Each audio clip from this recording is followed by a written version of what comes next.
guys, welcome back to another video, and I know it has been forever since I last made a video, and that is because exams have just been piling on top of me, and yeah, I know that's really no excuse, and I've missed you all so much. I should be like, I have to post a video, but then there's like 2 exams every day and you're just like but yeah, I'm back, and I do have a few more exams, but they're really spread out, and I'll be done in 3 weeks, and so I'm just pre-filming videos to do for these next 3 weeks, and then I will be completely free, so you'll get loads and loads of video. Today's video, I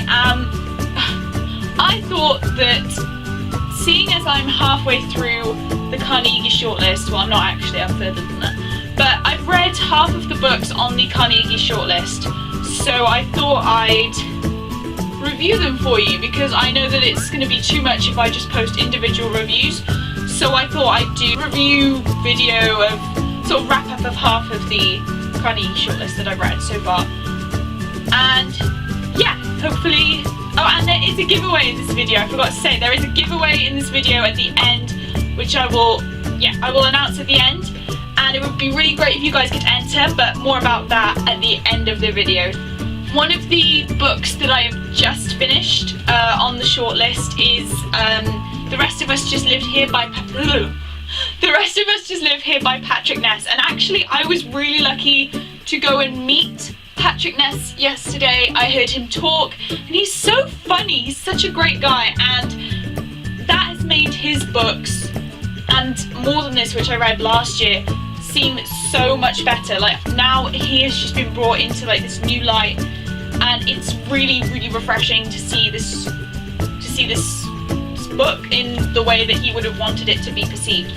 And yes, this one I really enjoyed. I thought the premise was really interesting. It's about these kids who are stuck in this, well, not stuck, they are in this world where there are the chosen ones. Like, you have, say, the Harry Potters of the world, and they're dealing with like the stereotypical threats that go on, like vampires and this mystical blue light and everything, and that's what's been going on. And these people who we follow aren't part of that. They aren't the people who have the powers or have the who the spirits have come and talked to or whatever.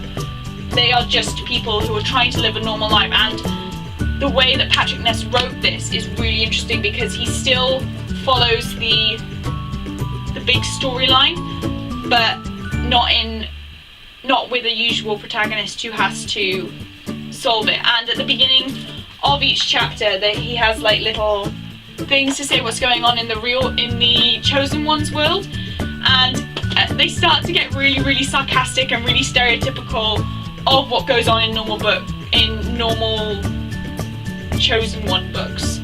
And it was just really different, and yeah, I really enjoyed it. And I love Patrick Ness's writing style, and the diversity in this book was amazing, as it is with every book that he writes.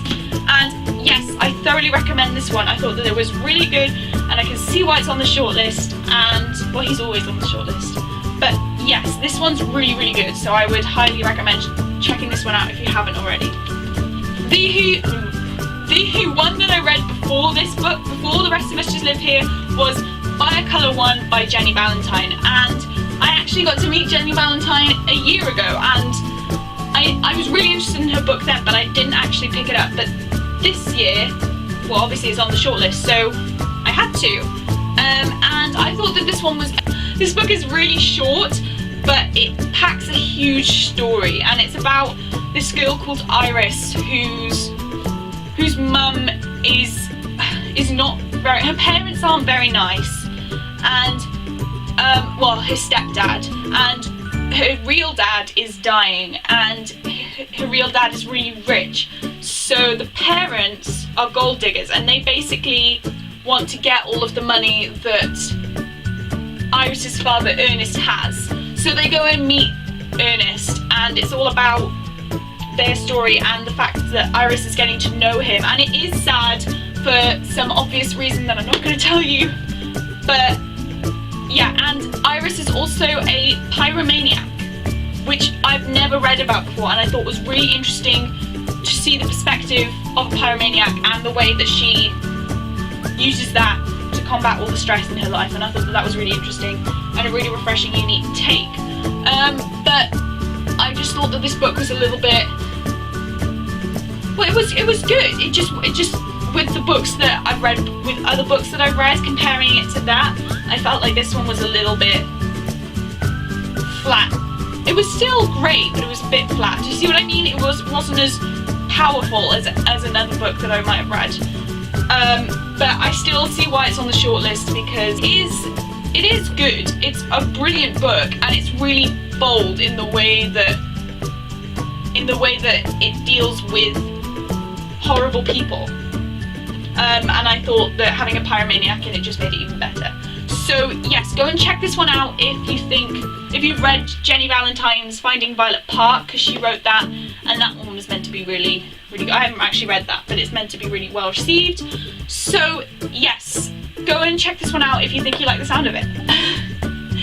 I also read, for the shortlist, I read There Will Be Lies by Nick Lake, and this is a chunker of a book. It was so long. I thought that it could have easily been condensed to half the size, and it was slow, but it was still gripping. It had this weird thing where it was slow, but you were gripped, and you couldn't skim read because you'd miss something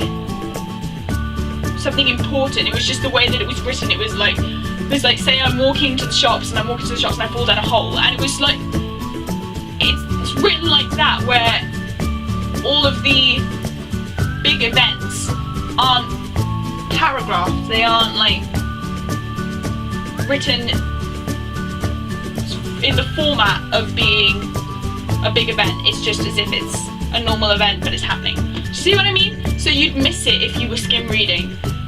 So that was the good thing about this book, that you never knew what was going to happen, and there were loads of twists.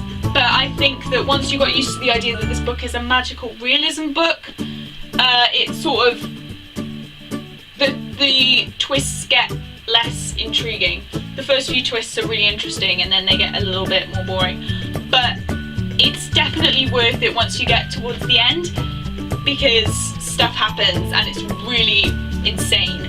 But this book is basically about this girl called Shelby Jane Cooper, who lives with her mum, who's a stenographer. I don't know how you say it, but basically that means that she types everything out that happens in a law court. And this really fits well with her daughter, because her daughter is deaf. And it was really interesting to read from the perspective of someone who's deaf, and it wasn't actually told to us until halfway through the book that she is deaf. And I didn't actually pick that up, even though there are no speech marks at all in the book. And basically it's about Shelby getting hit by a car, and then her whole life just going completely insane and completely off the rails, and she has to start running away, and there's so much going on. And there's also, in the midst of that, a magical realism side of I don't really know, it's called The Dreaming, and it was really interesting concept, and I thought that it was well done towards the end, but maybe the middle of it could have been taken out because it was a bit long and a bit long-winded. But the idea and the premise was really, really good. So yeah, if you like the sound of this one, you better go and pick it up, because it was really good. And the first book that I read for Carnegie, I don't know why I'm working backwards, but the first book that I read was The Lie Tree by Frances Hardinge, and this is by far my favourite book of the four here. It is so good. It is also magical realism, but the way that it's dealt with is really good, and I thought that it was so much better than There Will Be Lies, just saying. But basically it's about this girl called Faith who moves to an island because her dad has done something involving secrets of family, and there's rumours and all that good stuff, drama, scandal, all that good stuff, but it's also magical realism, and I've still got my little bookmarky quotes that I thought were amazing, because Frances Hardinge's writing style is amazing. But yes, I just thought this book was so original and so unique and so beautifully woven. I just thought that all the story, I didn't see what was, it was also a mystery. Like the way that she interweaved loads of different genres was so fantastic, and I didn't see anything coming at all. I just really loved the experience of reading this one.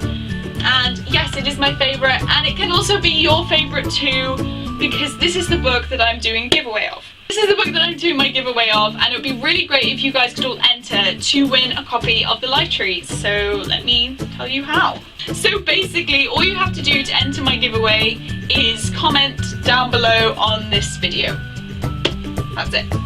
All you have to do is comment saying something nice, saying, well, just say like a book that I should read, or recommend a video that you want me to do, a tag,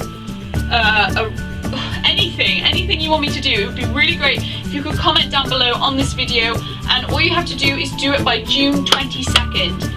June 22nd, that's the closing date of my giveaway. Only one entry per person, and there's no age limit, and it's international.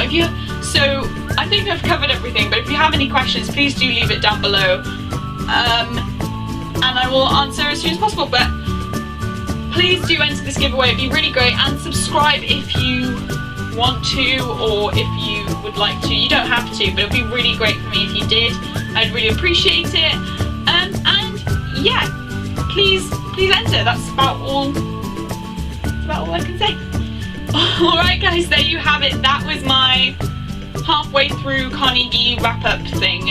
I hope you enjoyed, and please do enter this giveaway. It would be so fantastic. And yeah, please comment down below, let me know if you've read any of these books, or if you're going to read any of these books, or if you like any of these books, or anything. Just comment down below, say hi, enter the giveaway, and yeah, don't forget to like and subscribe if you're new here, and yeah, I will see you guys soon in another video. Bye!